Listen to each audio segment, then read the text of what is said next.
Elon Musk bans violent accounts on Twitter, bans child pornography on Twitter, bans sex trafficking on Twitter, bans domestic terrorism on Twitter, bans real-time doxing of locations on Twitter due to threats against children. The media, Elon is making Twitter unsafe. Next on the show. Welcome to the Matt Logan Show. Benny Johnson said that. I don't know if you know who he is. Mm-hmm. I'm not really a big fan of his.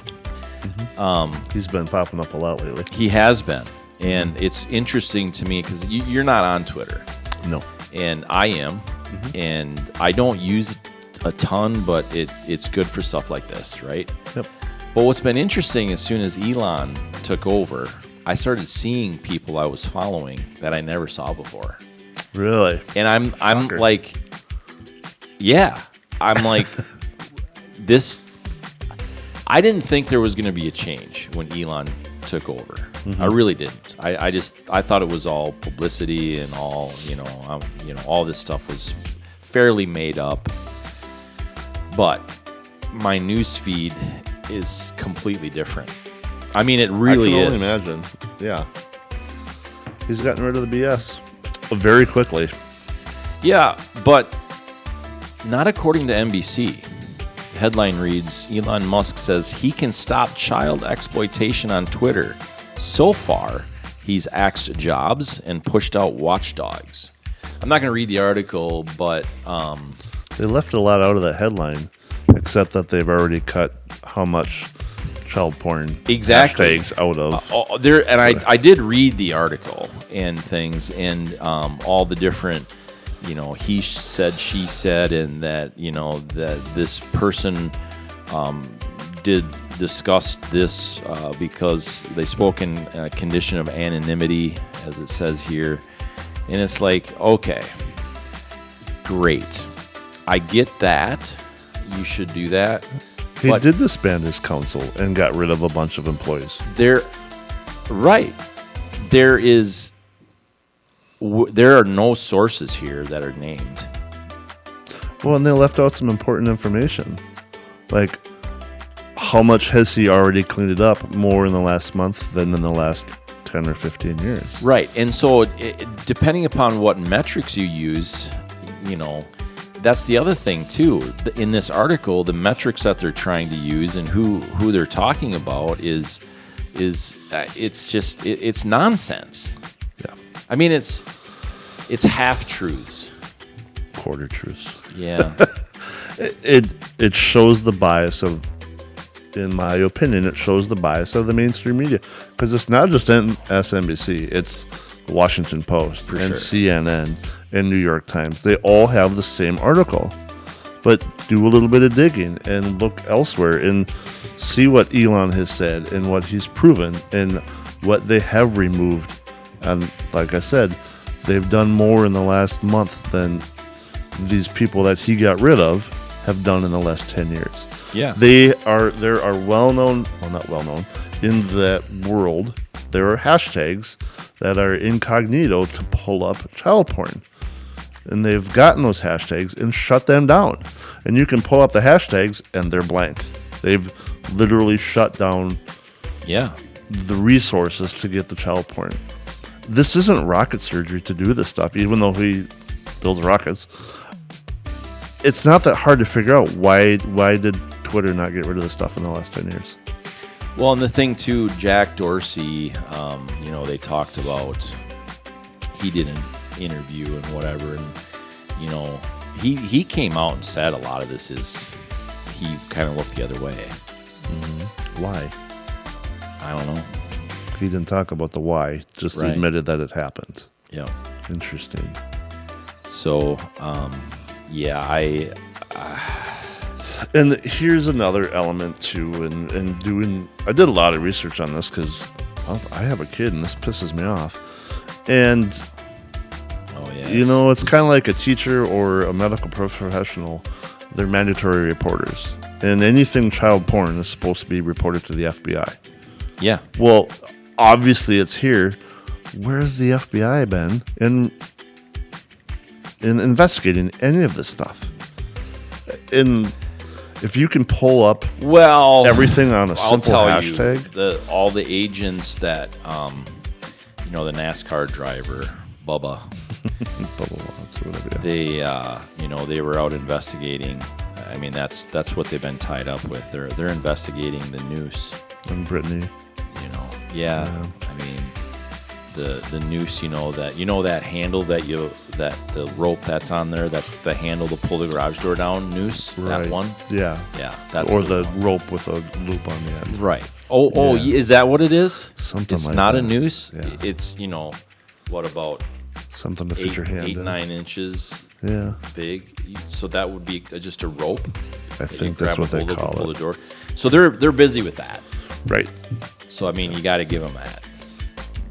Yeah, and going through Mar-a-Lago and stuff like that. Yeah. And where has that gotten anybody? But not protecting children from exploitation. Yeah. Which is probably that and terrorism should be like top of their list of things to do. But So Stephen King says, why have journalists had their Twitter accounts suspended? Please explain. And it better be a good explanation. The doxing. Oh, by the way, Stephen King said that if Elon did, in fact, buy Twitter, he would be gone. And yet, this was just done when we're recording this. This was done on the 15th of December.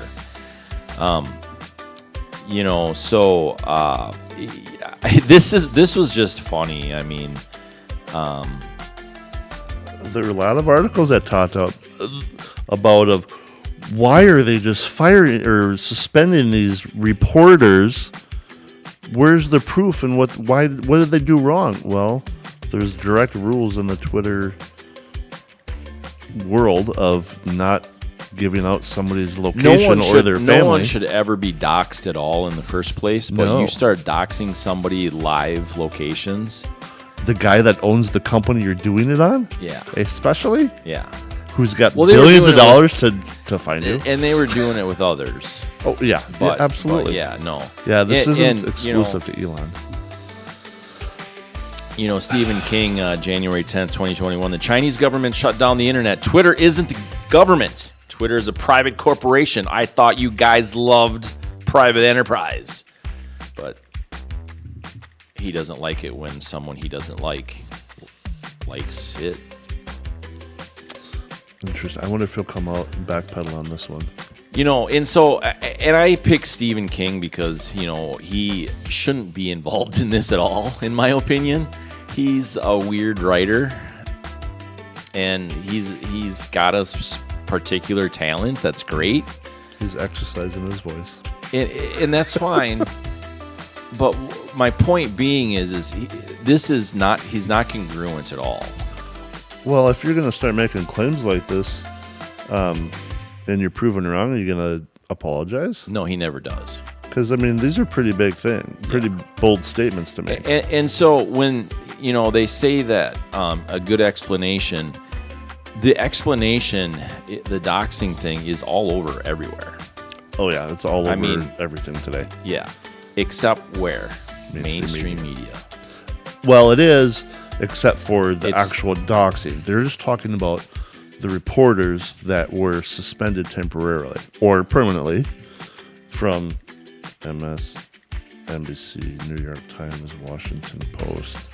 I can't remember where the fourth one was from. But every one of them was violating a rule of Twitter. That should just be exactly. They didn't say that. Decency thing. Anyway, but they didn't say that. Right. They're talking about the suspension, but they're not talking about why. Absolutely. There's no reasoning why except the reason that was given by Twitter. Which seems like a pretty legitimate reason. So did you do it or not?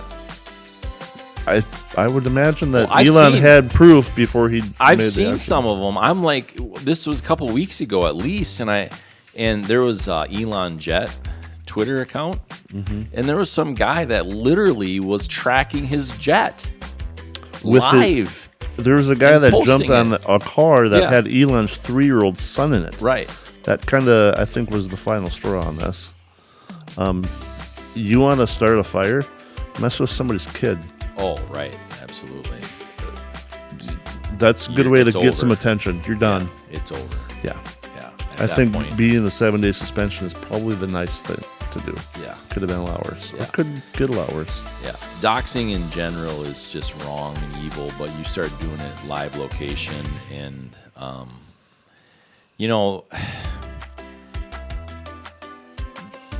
they, Stephen Kings of the world, that side of the aisle, whatever you want to say, they don't like it.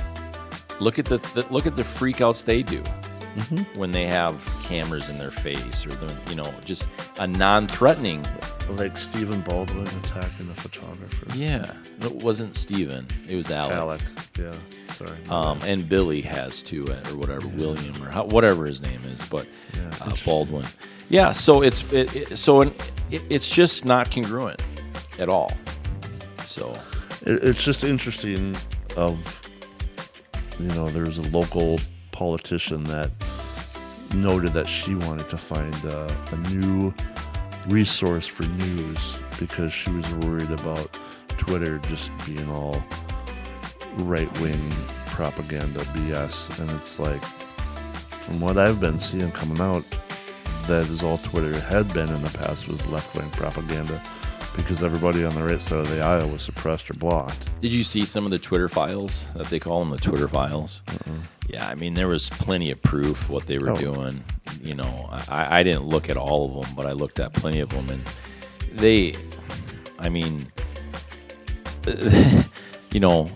Jack Dorsey, former CEO, and I think he was a co-founder, wasn't he, of Twitter even? I'm not sure the history. He came out and said, yeah, oops. Oh, well. And the irony of, here are 4 reporters that were banned for directly violating the rules, and all hell's breaking loose. But when they ban a sitting president because he could potentially hurt someone.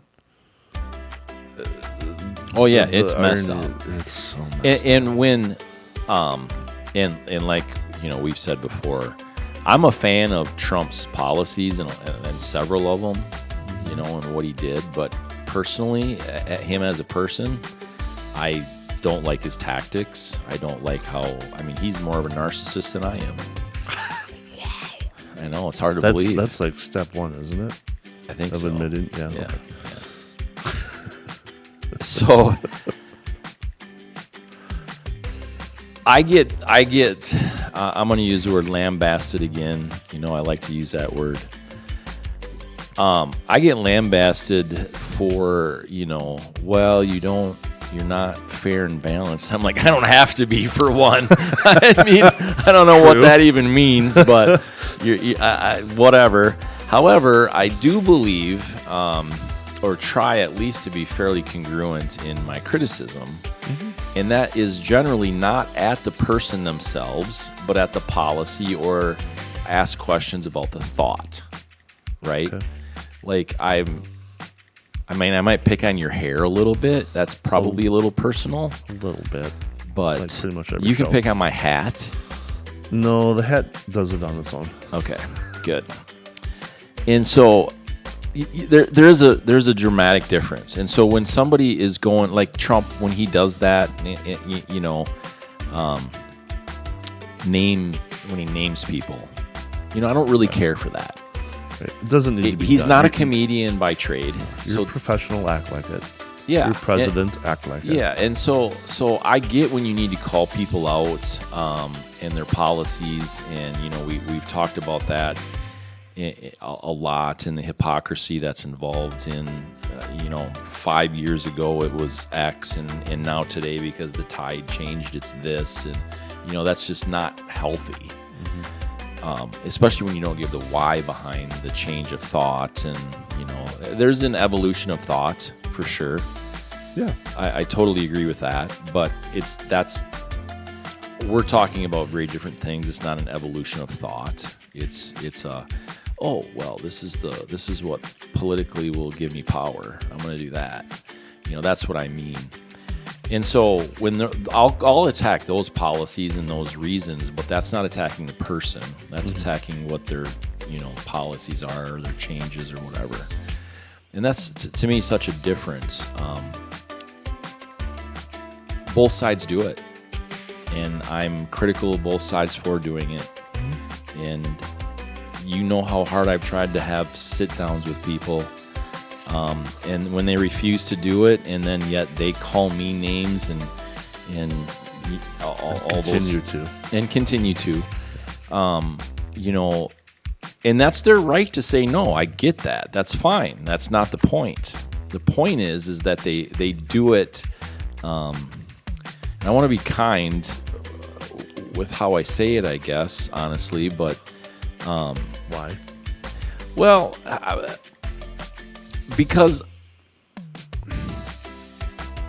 they're my mission field. Let me say it like this.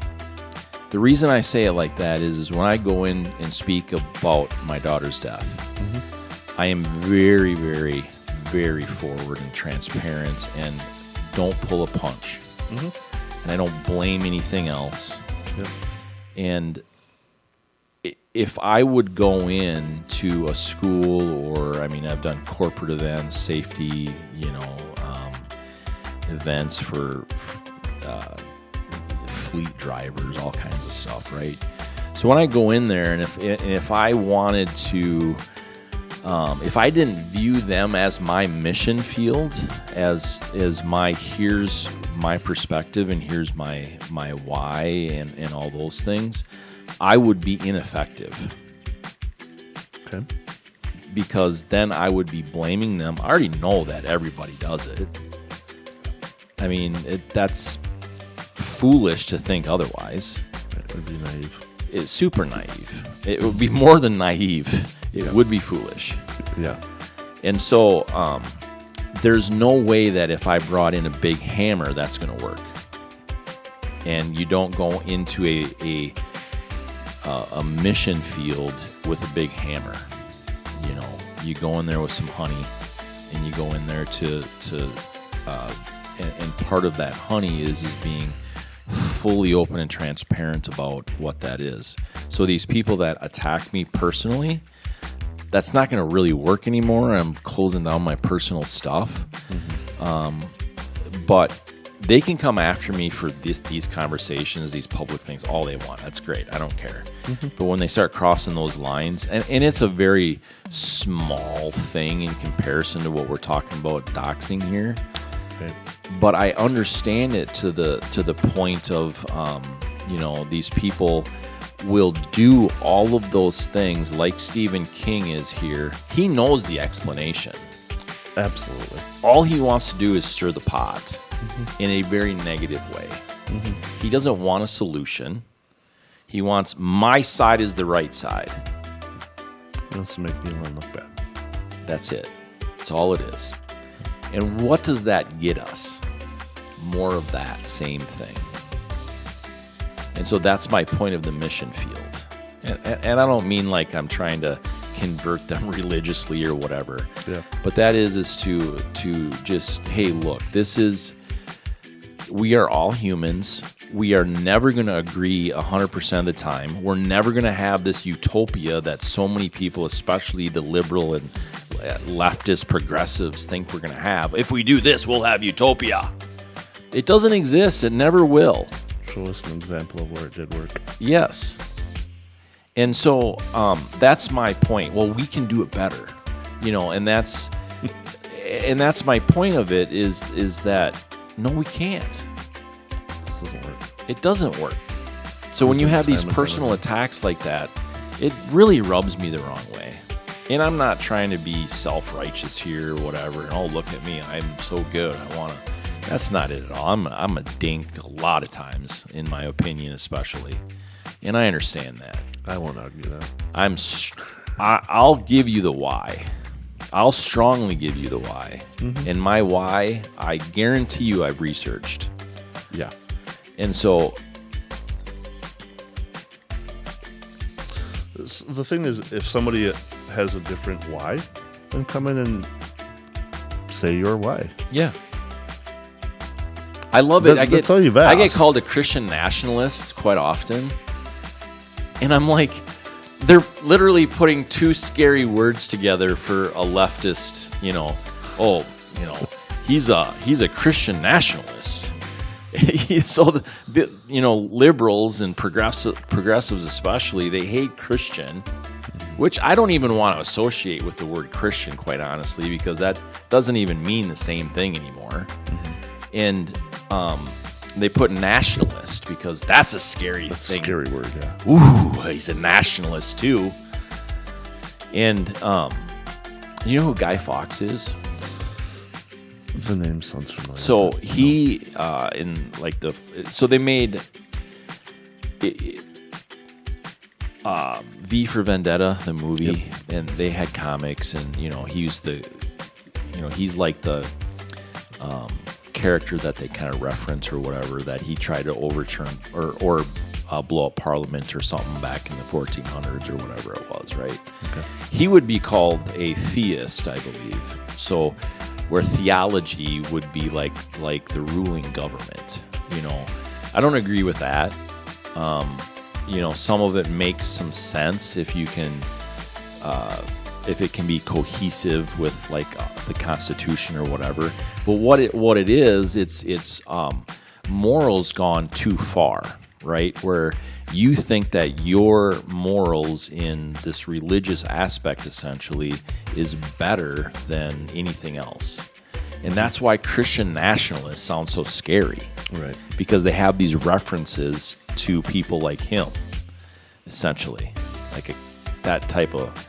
And so so when I see these tweets and when I see this, I just laugh at it. But then you start reading the thread, and they're like, people get sucked into it. And it's so scary. Mm-hmm. Yeah, is it bias confirmation?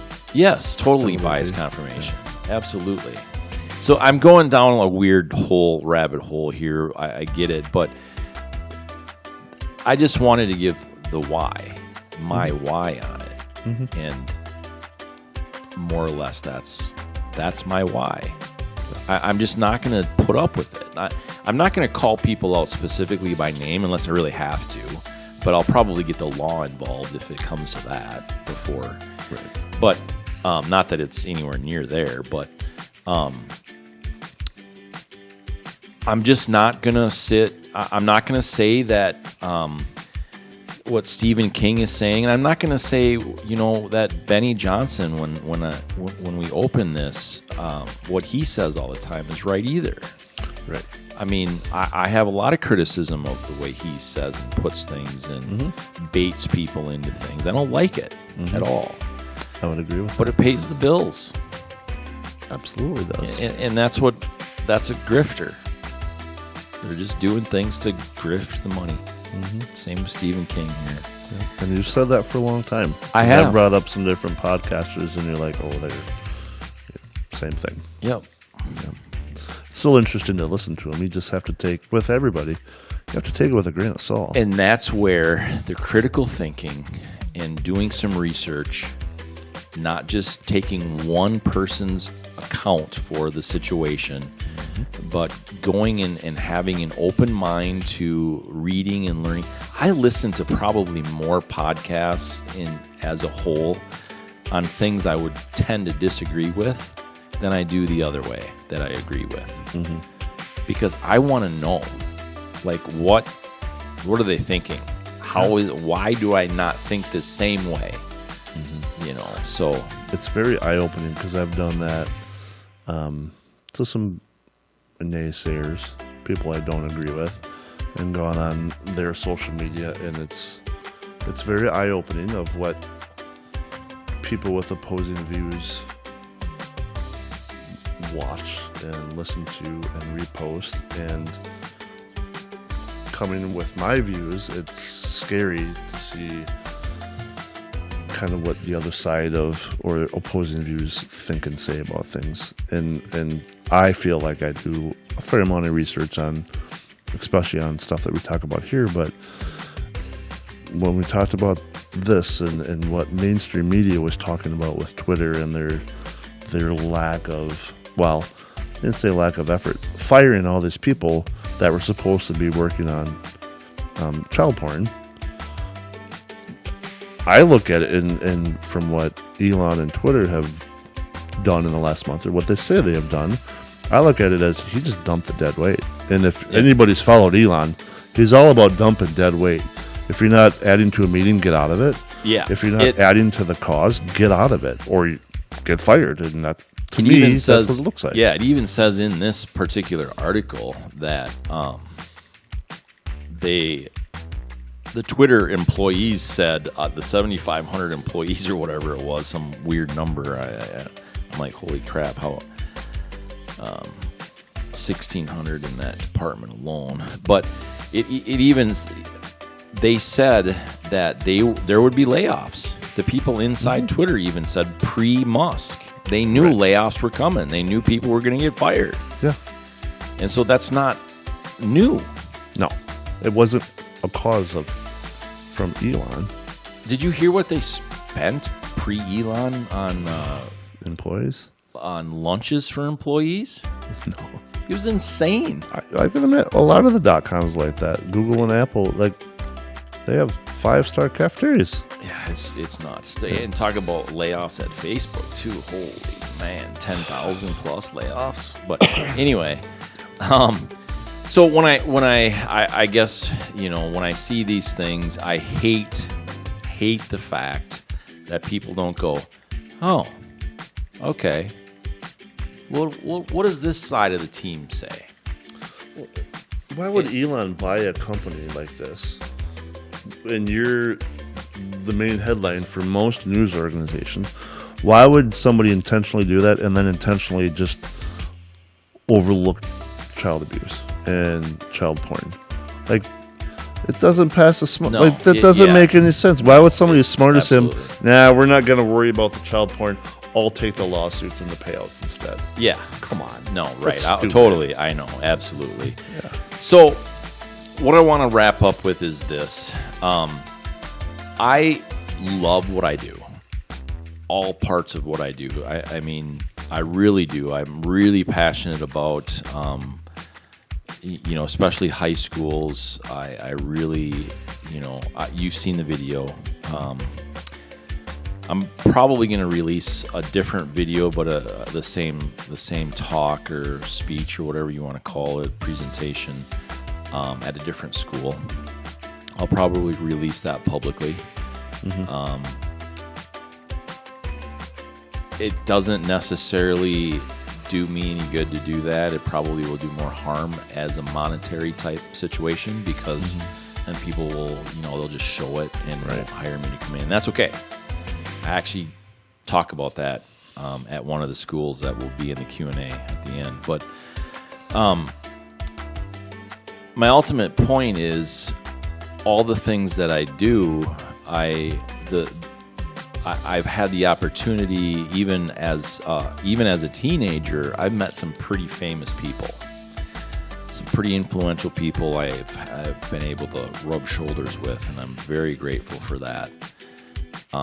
What I'm most grateful for are the conversations in the lifts, in the Ubers, on the airplanes, in the sky clubs, in the restaurants, in all those things, because they are the people, not the Elons of the world, not the Stephen Kings of the world. They are the people that make the world work, period. And so if you don't take the time to listen to this podcast so that we're regular, no, I'm just kidding. If you don't take the time to disconnect yourself from some of these so-called experts or whatever that you listen to, you are doing yourself a massive disservice. Put your phone down and talk to people. Yep. There are some wildly cool stories. I would love if I could take 5% of the people that I get to talk to, if I could take and put them on a podcast or do an interview with them or whatever you want to call it, it would be phenomenal. So you want to bring back taxi cab confessions, except Lyft combos with Matt? I'll say this: a lot of most of that's fake. But yeah, no, it's the same, I guess, concept. you know, more or less. Yeah. But I've asked people, and they just don't. I'm like, this was a cool conversation. Would you ever consider being interviewed? I think I've had maybe 2 or 3 people say yes. They don't want to put themselves out there. No. And that's important. And that's what makes their stories phenomenal. Just today, hustling to get here to do the podcast, in fact. I had a 30-minute Lyft ride, 25-minute, whatever. This young man from Africa came over here to go to school, became a U.S. citizen, and he was in Africa for, I think he said 2 months. I'm not sure. I'm pretty sure he said 2 months, not 2 weeks. But he and some of his friends that still live in Africa are working on starting a company, and they want this part of the company, the business side of it essentially, to then be able to use that software in general. They're trying to write some software that fits into their system in Africa, or the stuff they use, I should say, and then take that as a benefit into schools and either do it free or cheap for schools, because the schools over there, he said, have they have no computers, they have no way to track things for students, all of it. And I was like, that's phenomenal. And that's my point. Right. The young entrepreneur. Open your mind, open your mouth, open your ears. It's a cool world. There's a lot out there. Yeah. Outside of our So bubbles. don't listen to Elon only. Don't Or listen. us. Listen Right. to us. But listen to Mainly us. Yeah. Till next time, listen to someone that you're close to.